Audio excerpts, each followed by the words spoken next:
Hi, this is Emma from the University of ADHD, and in this episode of the podcast, I'm going to talk about goal setting and ADHD, specifically looking at 10 reasons why people with ADHD have difficulty sticking to goals, and we'll also look at how to overcome them. Starting off with problem number one, people can have too much that they want to be able to do that it's difficult to pinpoint a specific goal.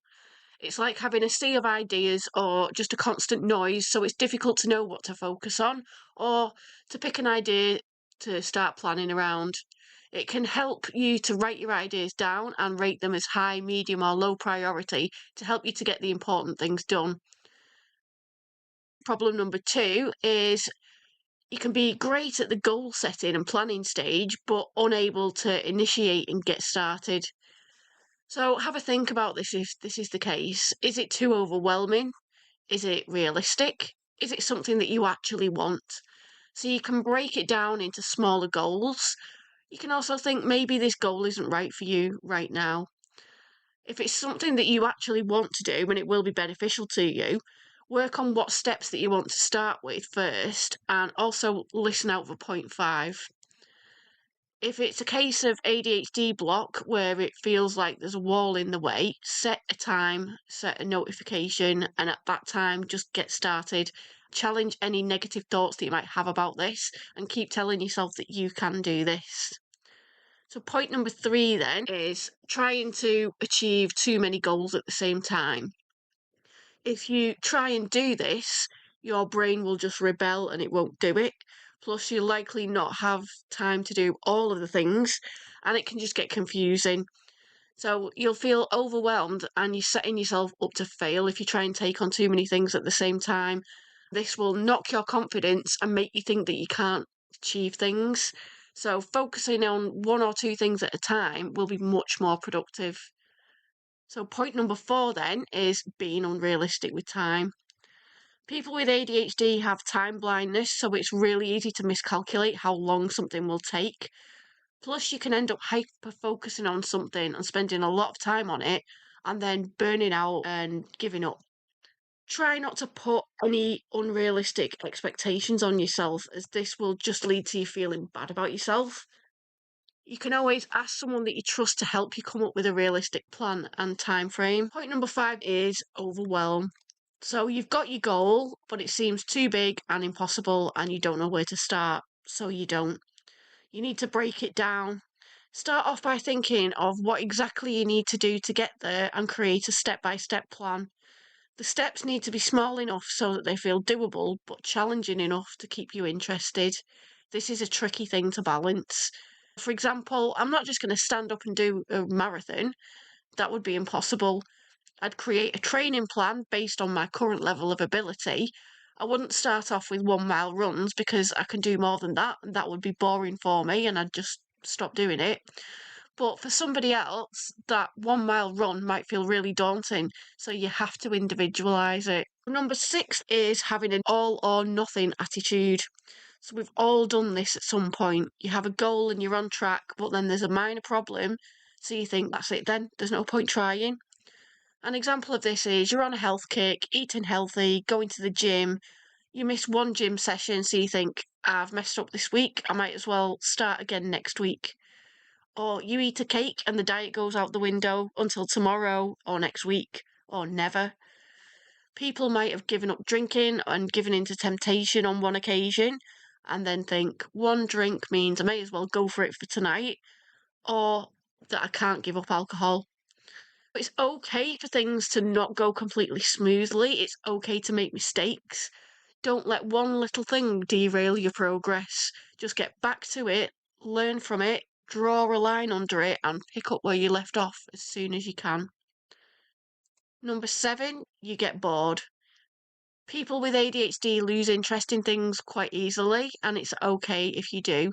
You can't expect to be ridiculously excited about something and interested in it all day, every day. This is where habit formation comes in, so you'll do things automatically. Try not to be distracted by the next shiny thing. This is difficult in January when everyone is trying to sell you new things, new workout plans, new products, all with promises that their way will get you what you want. There is no one-size-fits-all way of doing things, so ignore these claims and do what's right for you. You may need to get somebody to help keep you on task and accountable, such as a coach, a personal trainer, or joining a group of like-minded people who are going through the same thing. Also, make sure that what you're doing is challenging enough to keep you interested and try to make it fun. Plus, remember that nobody can be motivated all of the time. It's not possible, and all kinds of things can affect our energy levels. Discipline is more important than motivation. Number 8 is not giving it long enough to see results. Nothing is instant, but unfortunately, with ADHD, the brain needs that instant gratification. This is why it's important to celebrate the small wins and remember that any movement towards your ideal outcome is a bonus and is positive, no matter how small. It's also important to remember that in humans, behaviour change takes time. It takes around 4 weeks to change your behaviour with lasting results. For people with ADHD, that's more like 8 weeks. So remember to give it time and stick with it.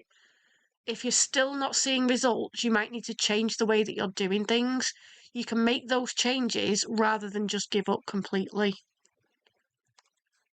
Number 9, it's something that you feel like you should be doing rather than something you actually want to do. I'm a hypnotherapist and I always tell my clients that I can't make them do anything they don't want to do. I have so many clients come to me who want to quit smoking, but when I ask them questions about this, it turns out that they're coming to me because their partner wants them to quit, and actually they're happy smoking and they don't want to give up. I tell them that it's very unlikely to work unless they have some sort of investment in it. It has to be something you want to do. If it's something that absolutely has to be done, you really have to think about what benefits you'll get from it and get excited about it. You're much more likely to succeed if you do this. And finally, number 10 is self-limiting beliefs. If you've got ADHD, there's a big chance that you've got negative beliefs about yourself. A lot of these come from childhood. At school, you might have been labelled the class clown, disruptive, or naughty. And I'm actually shocked at the amount of clients who have told me that their teachers told them that they'd never achieve anything. You might have heard the "why can't you just?" or "you could achieve things if you just put the effort in." Plus, with ADHD, you're more likely to make mistakes, forget things, and do things impulsively. All of this, plus rejection sensitivity dysphoria that comes with ADHD quite often, can leave you to feel bad about yourself, can give you low self-esteem and make you think that you're not capable of doing things. So it's really time to start believing in yourself, telling yourself that you can do this, and challenge any negative thoughts that you get. As soon as they pop in your head, notice them and change them to something more positive. That's 10 reasons why you might not be hitting your goals, with some hints and tips on how to overcome them. If you would like help with your goals, be it setting, starting, or sticking to them, I'm running a ridiculously affordable course called the Ultimate Goal Setting Guide for people with ADHD. The link is in the description. It's a 3-week online course costing only £3. Plus, you can upgrade to the live version and attend sessions led by me with the opportunity to ask questions. The live version costs just £20. In order to talk with like-minded people, celebrate your wins, get support and help you to stay on track, you'll be given access to a Goal Achievers community on both versions of the course. So click the link in the description to sign up to this affordable course. It starts on the 11th of January, which is this Thursday. If you want to attend the live sessions, you haven't got long to jump on board.